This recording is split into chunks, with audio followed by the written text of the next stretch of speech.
Meshwe, and then we've got another Mruti there from the Democratic Alliance, Mr. Musimaiman, and the National Chairperson of People's Advocate, the National Chairperson of the Economic Freedom Fighters, and Mr. Tera Lekwata, President of the Congress of the People, and the General, Mr. Olomisa from the United Democratic Movement. Mr. Musimaiman will read the statement and thereafter take the questions, and the Presidium will take you through. The electronic copy will be made available to you in the meantime whilst the statement is over to you, Mr. Musimaiman. Thank you so much, and to the SG of the EFF. Ladies and gentlemen, thank you so much for being present here with us and in a meeting that takes place at an extraordinary time in our country. So today, being the 3rd of April, we convene together as leaders from various respective parties that have been introduced here today, really against the backdrop of the hostile takeover that is taking place at Treasury, the rather reckless reshuffling that has taken place by President Jacob Zuma, and ultimately whose interest is in amassing personal wealth and weakening the state in a manner that seeks to steal from the people of South Africa and undermine the Constitution of the Republic. Fellow South Africans, these are indeed irregular and trying times for South Africa, which demand that we show a united vision and a program of action from leaders of civil society, from political parties represented here and in the National Assembly. And to this effect, our opposition parties stand together here today saying the Constitution of the Republic must always come first. And that we should decisively ensure that we protect it from those who seek to undermine it. So therefore today we deliberated on a number of issues, and I'll take you through some of those. The first is obviously the critical point about a program of action in the light of what takes place here. As many of you would know, that the program of action stems really from the partnership and other arrangements that we've made in the country's metros and other municipalities in terms of being able to govern. That the commitment always from that has always been that we govern for the residents, regardless of their political affiliation. We serve the people. And I think the opposition-led metros serve as an important platform to demonstrate to the people of this country that the opportunities of what we can achieve when we work together, and what examples we can show, and that ultimately we can oppose corruption, state capture, and other ills in society which focus on ensuring our citizens able to live a better life. To this extent, we've also agreed that there's a need for a summit that will ensure that we have a discussion truly about the state of where South Africa is. That summit will be scheduled in the short term, in the medium term, to ensure that we can really deliberate to show South Africans that we're committed to there tomorrow as an alternative. We will, at this point, continue to act as a collective, and at times we'll obviously, because each of these parties represent different constituencies, and will act as such, pending on the issue that sits before South Africans. Our program of action will always put people first and build on a vision to put the people of South Africa together. We've also agreed that we will be initiating a national day of action to the Union Building. And therefore it is agreed that opposition parties will start the process of mobilizing their structures across the country for a national day of action. We are planning to have a mass day of action collectively together. The actions that have already been put on the table will continue. This particular one will say all the parties will come together to take it forward. We'll also be engaging civil society formations, other political parties, in order to support the People's National Day of Action to the Union Building, so that we are ultimately united to save South Africa in the short term. So we therefore call upon all South Africans and the whole civil society to support the mass action, which will take place potentially next week, Wednesday. All parties still, where we'll speak with one voice for Jacob Zuma to say we must remove himself from the union buildings. Failing this, he will be pushed using a democratic process. Jacob Zuma cannot hold South Africa hostage. We also deliberated at length about a motion of no confidence. Opposition parties sitting here today are fully behind the motion of no confidence in Jacob Zuma, and we continue to make our call that the Speaker of the National Assembly must reconvene the House for a special sitting so that the matter, in a matter of national importance, can be debated and voted on. The DA and the EFF already asked the Speaker to reconvene Parliament urgently, and we've also requested that the UDM will equally so submit a request. We do expect an urgent answer from the Speaker about the progress made in scheduling the motion. Should we not be satisfied with a response, obviously court action will continue, supported by opposition parties. Given the crisis engulfing our society, we're confident that members of Parliament will stay true to the Constitution and their oath of office in these actions. I reiterate, and as many of us will share the same sentiment, that this motion is not about the removal of the ANC. The ANC was voted by the people of this country by a majority through the democratic process, which all of us respect. What we are saying is, in the short term, we are working to remove Jacob Zuma and elect someone from the ranks of the National Assembly, as is envisaged in the Constitution, who is committed to South Africa and the Constitution. Finally, we deliberated on the respective court cases that are on the table. There are two court cases which are before the judiciary, which will be going on in the next while. The first, is that we'll obviously, subsequent to a court action, will be submitting, the DA will be submitting papers for a review application which seeks to test the legal rationality of Jacob Zuma's disastrous cabinet reshuffle. The EFF and the UDM and COPE are currently before the Constitutional Court to probe the process and duty of Parliament to support the impeachment of the process and the impeachment process in the President. And I think all of us would agree broadly of the support across the two respective cases. In closing, opposition party leaders are united in their call for Zuma to go, and our belief is that the supremacy of the Constitution of the Republic must always be upheld. And we maintain that the choice South Africans have to make is quite simple. Is it Zuma or South Africa? We maintain the two cannot coexist. And with those remarks, ladies and gentlemen, that sums up the discussions from today. Thank you very much. Thank you very much, ladies and gentlemen of the media. We fill in questions, and the Presidium, each of them will be of help in responding to the questions. You shall say your name and the media house you come from. Where do you start? I see one hand here. Yourself.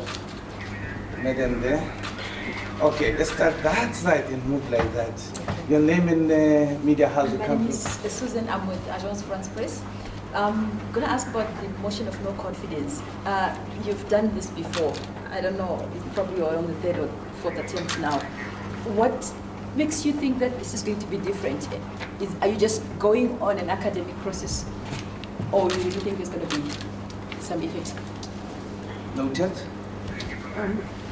Kind of like same question, but I just wanted to find out, do you have Your name and the confidence- media house? Get from African News Agency. Do you have numbers from the ANC MPs? Who are you talking to get you to get the motion to be successful? Who are the MPs? I want names, please. Noted. And they are taking notes there also. Yes, ma'am? That was my question. Same question? Same question? Mahlatsi Gardens from News 24. Building up on the question about ANC MPs that are going to support this motion, should they not, what would that say? Especially those MPs that have come out openly against President Jacob Zuma.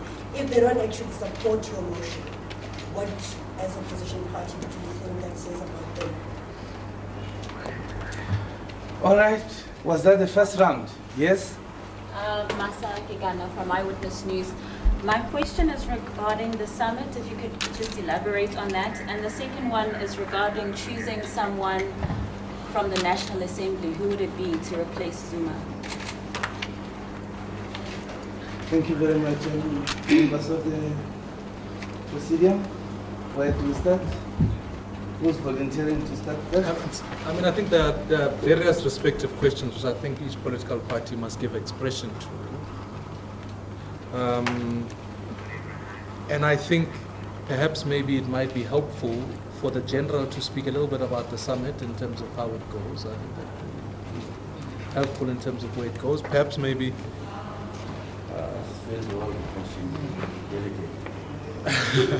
and then Dali will speak a little bit more about NCMPs. Perhaps maybe you can give some thoughts about that. But I think broadly speaking, and respective members can come in here before.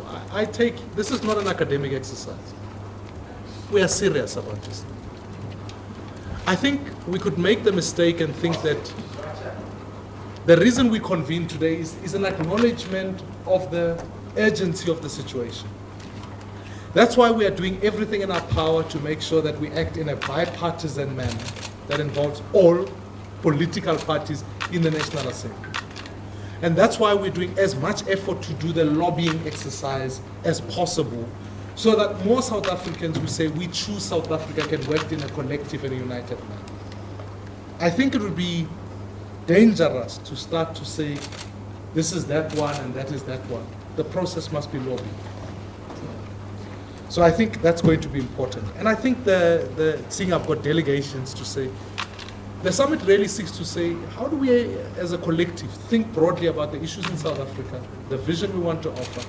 Because we still maintain that there is an alternative. South Africans need to know that. And so that discussion will then unpack some of the processes. It will happen in the medium term. Part of the meeting today was to deal not only with the long-term, medium-term, but some of the short-term objectives. Mr. Mwang, from the IFP, do you have anything to say about the questions? Well, I do want to reiterate what Excellence has said already about the fact that this indeed is not an academic exercise. It can never be, because we are dead serious about the crisis that the country finds itself in. And the issue of the vote of no confidence, obviously, it would have been nice if some members of the ANC were to be the ones to sponsor that motion. But in the absence of the courage to do so, then the onus is with us as opposition to actually pursue that. And because it is provided for in the rules of power. So we will continue to do so for as long as it is feasible, for as long as there are these shenanigans that are taking place in the country. We will continue to do so. Mr. Mesha? Maybe to add on to what my colleagues have said, when the other motion of no confidence failed, we were not facing the crisis that we are facing currently. And we also did not have as much intense lobbying as is taking place right now. Now, it is not only members of the opposition that acknowledge that we have a crisis, but even members of the ruling party are acknowledging that we have a crisis. That is why it's easy for them, and it's easier for us to lobby them, because they all are agreeing that we must save the country. So definitely, what we are doing now is not a futile exercise. Definitely, it will produce results. Commissar Darimpofu, National Chairperson. Yes, thank you, Chairperson of the session. Secretary General. Yeah, of the Economic Freedom Fighters. Yeah, no, I'd like to echo what my colleagues have said. I think Reverend Mesho in particular has hit the nail on the head. When the Constitution, the people who drafted the Constitution put in Section 102 of the Constitution, it was done on the basis that at a particular time, the National Assembly might lose confidence in a particular president. That does not mean there have to be elections. So whoever has won the elections has still won the elections. Otherwise, they would have said, well, the people will express their confidence at the elections and that's it. But they saw it fit to put that section, which means that at various times, for various reasons, the confidence might be lost or gained. So there is no contradiction in the opposition having lost confidence in the president, let's say after Nkandla, and then they lost the vote. That's fine. We are now bringing a motion of confidence on the basis of a different reason, which is the crisis that the country has been plunged into now. And that is why it is important to lobby around what Mr. Maimane was saying, which is it's Zuma or South Africa. And that really is the issue now. Because if members of the ANC do not see that their own ANC stalwart, no less than Ahmed Kathrada, said that the president must step down. So it's not an anti-ANC thing. Last week, on Saturday, I was at the memorial service of Kathrada at the City Hall. There were half of the people in that hall were ANC members, and they were chanting with everyone else, Zuma must go, Zuma must go. So this is what it's all about. It's about saving the country from a particular group of people who want to plunge it into a corrupt state, a kleptocracy, and into state capture. And at the point at which they've now captured our treasury, the opposition entitled to go and test the views of the National Assembly and say, don't you think that we're now on the brink of a disaster? If the ANC members vote that they still have confidence in Jacob Zuma, despite what he has done, despite the fact that he has defied the top 6 of that organization, well, that's fine. So be it. Let them communicate that to their members and to South Africa and say the man who has defied no less than the Secretary General of the ANC. Those of us who come from the ANC know that the Secretary General is the voice of the ANC. It is the embodiment of that organization. Somebody who has defied the Deputy President, somebody who has defied the Treasurer General, and forced them to make public statements. Well, if you are voting for Zuma, then when we put the motion, who are you actually voting for? Are you voting for the ANC? Because the ANC has said it's unhappy about the cabinet reshuffle. Or are you voting for state capture and the Guptas? Those are the questions that must exercise those members of the ANC in Parliament who still have a conscience, who must engage with their own consciences, engage with their families, and look their children in the eye and say, when this moment came, I chose to keep Zuma and the Guptas. Mr. Likota? No, not much to say except that it's important for South Africans to realize that from the moment that the ANC put Zuma in the leadership of the country,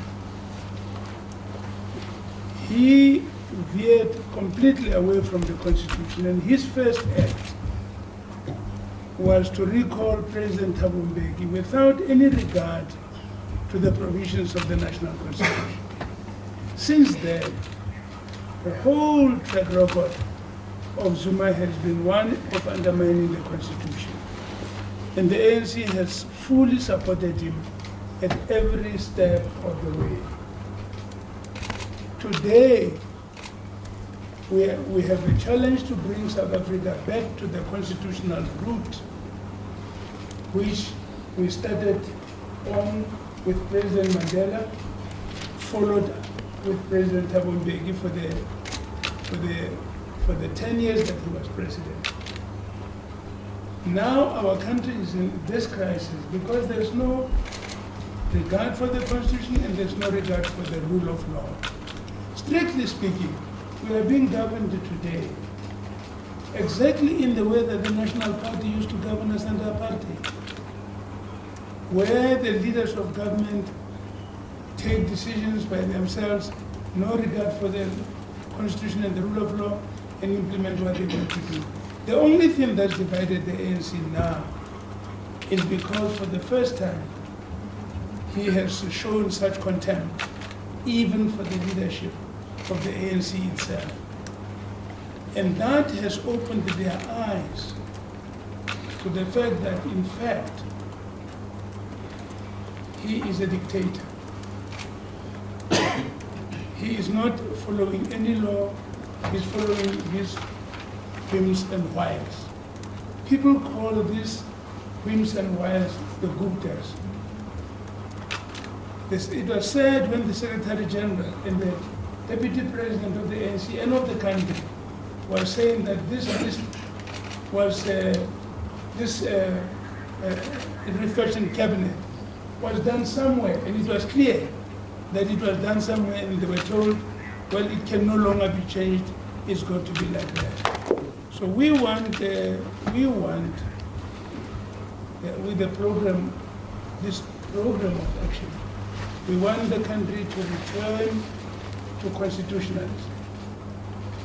We want government replacing all these men and women who are in the executive and in the legislature, who are supporting governance without the constitution. We want them out. And the voters must be given another chance to elect who will govern according to the wishes of the people as enshrined in the Constitution. Thank you. General. To answer one of your questions to which persons did we speak to, we wanted to know the names. The answer is a big no, because we did not discuss the names in this meeting. However, you are aware that parties like SACP have pronounced on the issue of Zuma. And you know who are the members of the SACP in the cabinet and in parliament. So they should be the people who answer your question. Otherwise, we will call them as nothing else but as hypocrites if they vote for Zuma, after the party had said Zuma must go. Thank you. Thank you very much. Last round, if any, 1, 2. Just another question that we didn't answer as to who do we want to. Yes, your question, sorry, Mas. No, we don't have such things. The democratic process, as that Elkota has explained, will take its course. The Constitution is very clear that once there's a vacancy in the presidency, the process that took place in June 2014 will just kick in. So parties will nominate. Some parties might nominate the Telkota, the General, and so on, Reverend Meshwe, and even some parties might even nominate even the program director and Mr. Mwang. Fortunately, I can say that because I'm not a member of parliament. Thank goodness. So that's what will happen. And once the name has been put, South Africans, remember there are 400 people in parliament represent the views of South Africans. So then they will vote. If someone is put who's unsuitable, from whichever party, hopefully those representatives will reject him or her. And if someone acceptable is put, they will be accepted. Look, it's always in our interest, Massa, if I can add, is to say, as I've reiterated earlier on, nobody's calling for a regime change. We are very clear that we want somebody who will uphold the Constitution, will ensure that they govern for the interest of the people of South Africa. That's the suitability criteria. And therefore, subsequent to that, I'm sure consultations will take place, a nomination will be put forward. It would not, in fact, I'm confident in saying that whoever's got the numbers in the NC, they put together a candidate that we all agree, we will get there. It's not the issue. Thank you very much. The last round. Well, I think you've heard about the National Day of Action next week, Wednesday, hashtag 12 April. We shall meet there for further questions, but we can give you the last round now. We start with you. You follow. Mahlanzi will be the last. And that should constitute the last round, if I'm not mistaken. Ma'am? Sleep from Jacaranda FM. I just want to know if you guys are confident that the Speaker will grant this special sitting and whether the vote will actually go through this time around. Thank you. ANM 7. Just one. Mahlanzi. Okay, go ahead. Go ahead. Thank you so much for taking my question. My name is Calvin Olmo from ANN7. I just want to know, because President said that he fired Finance Minister and his deputy based on the intelligence report. Have you all looked at that intelligence report? Have you asked what that intelligence report is about? And after that, will you be taking that to the court going forward? But I thought ANN7 knows the reasons, because they've been running them in their screen. Mahlanzi. Just clarity, I mean, how soon do you want a vote to happen? Thank you. Mr. Maiman? Look, I think Speaker Balegambete, we've requested, and the respective parties that I've highlighted earlier on, we requested that there must be an urgent meeting of Parliament at the most appropriate time. And of course, the rules of Parliament outline that we want it urgently. Should she refuse to grant that, the statement makes it explicitly clear that we'll take action around that. You are asking me whether I believe there's confidence in her in being able to grant. That she has to grant the debate is not the question. There's court precedents in this regard. The Mazibuko versus Speaker case outlines it quite clearly. She is obligated to table the debate. What is now is the most feasible time to be able to do that, and we are arguing the case that if she does not grant us the urgency that we require, we'll take court action prospectively.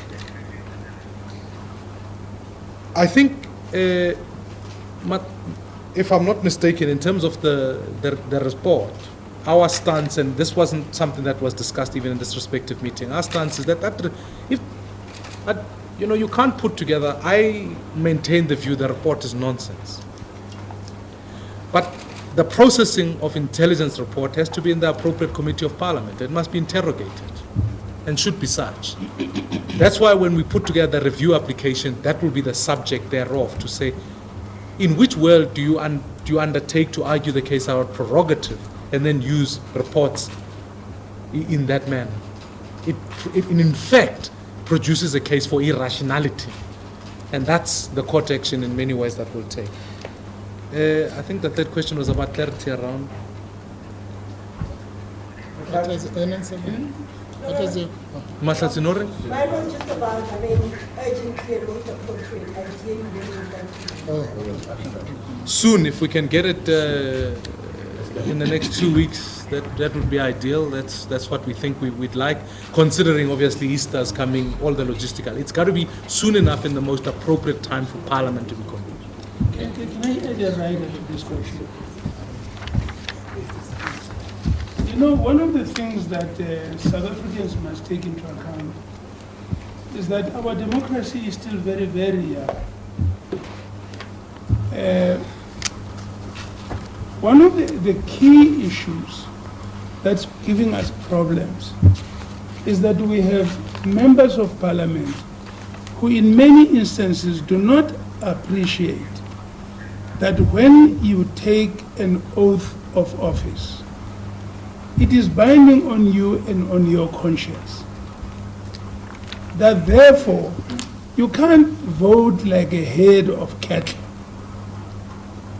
Because ultimately, when the consequences of your vote ever were to make a comeback in the history of your life, you could never say, I was told by some general to vote this way or the other. You carry the consequences. Because when you took the oath, you took the oath as yourself. One would have hoped that the declarator that we have asked from the judiciary, because the judiciary can't say, remove the president or don't remove him. That power belongs to the legislature. But the judiciary can help to explain to the members of the National Assembly the obligations that the oath they take places on each and every individual. And one would have hoped that the voting on this last motion could happen after, subject to whether the judiciary will seek to throw light on this issue, after that. Because it will help many members of the National Assembly, at least those who honestly believe that they must be instructed how to vote, to know that in fact you have nobody has the right to instruct you. That issue will be important. And then people cannot then hide from their responsibility on the basis that I was instructed by a very frightful guy called Terror to vote this way or that. So it would be very good, really, if it could be in this way. Now, there's an additional point that I just wanted to add to the other response to the earlier question that you were answering. Okay. About the speaker. What's still thinking on? Okay. No, well, firstly, I just wanted to develop this point. Parliament, and as Dadel Kota says, it's a young democracy, so everyone is learning. Parliament is by definition a place where you have obligations to your party, but you also have obligations to your conscience. Otherwise, why are we having Parliament? It would mean all these people who are flying up and down to Cape Town is just a waste of time, because we know what the results of the elections were. Then we would say, oh, fine, then we must just leave it because we know. It doesn't work like that. Parliament is a place where people persuade each other, where there's deliberation and so on, and people vote with and against each other on a daily basis. Sometimes the DA puts a motion, we oppose them. Sometimes we put a motion, they vote for us, and so on and so on. That is what a vibrant democracy does. But all I want to say in closing, Secretary General, is that people must not underestimate what has happened here today. These parties sitting here represent between 5 and 6 million voices of South Africans. That is not something that you can sneer at. 6 million South Africans have put us in that parliament so that we can pursue their objectives. And we know that even beyond those 6 million people who voted for these parties that you see here, there's probably another 6 million and another 6 million of South Africans who do not like what is happening. And all this we're talking about, whether it's the day of action, whether it's the vote of no confidence, whether it's this or that other action, whether it's the court actions, are all meant to galvanize society to say that enough is enough. So that when our country is plunged into a particular crisis, we are entitled to make a call beyond the 6 million people that we represent to say, please save our country.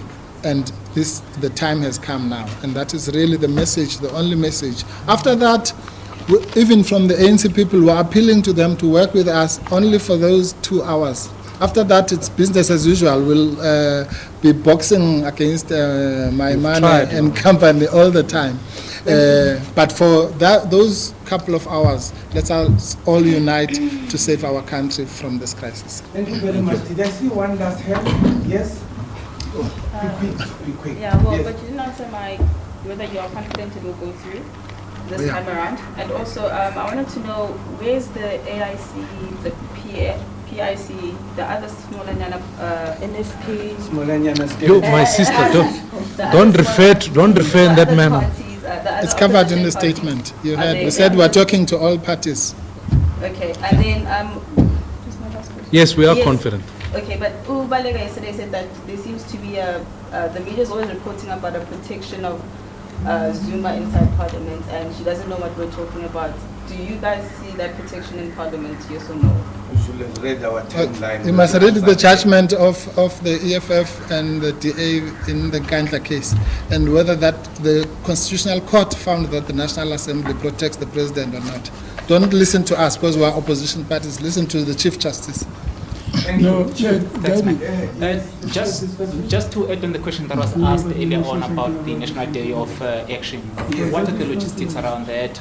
Will you be busing people from across the country, or is it just going to be people from around Gauteng that will be going to the unit buildings? And how many people are you expecting, just a rough estimate? Will you be calling on people to basically stay away from work and enjoy? Don't have money. Let me, can I respond to that? Firstly, I think there'll be, as we all know, there are multiple actions taking place across the country. Advocate Mpofu has already outlined what are some of those actions.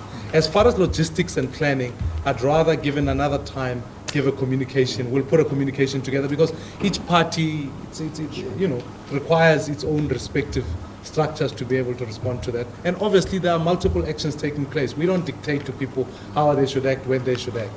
So for example, the marches, some of them are scheduled for Friday, some will go, some will carry on Wednesday at the day of action, and some will, we want to be able to galvanize society almost collectively. But I think we'll get into logistics and all of that at a given time. Thank you so much, Chairperson. Just one point of this question that was raised on intelligence report. We have to answer this question. Because first of all, we must say that ordinarily, a president of the country does not, when they exercise prerogative, they don't have to give reasons why they are doing certain things. And in fact, even though he gave some intelligence report, according to the people that were in the meeting, it would never have come out of there. But it just shows that there are cracks amongst the leaders of the ANC. That's how it came out. An intelligence report is not foolproof. It is not something that you can say it's like that and it cannot be contradicted. So we don't have that access to it. We can't even ask for that report. Nobody will give you an intelligence report unless you are authorized to. And even if you got it, there are so many other elements of an intelligence report which you can't test them. So we can't do anything about that, and we don't have that report. Thank you very much. We can take other interviews maybe after the adjournment of this press. And thank you very much, ladies and gentlemen of the meeting. Thank you, Thank you very much. The rhinoceros might have it. And then, Chief, can you provide them with the soft copy? It's going out now. You can.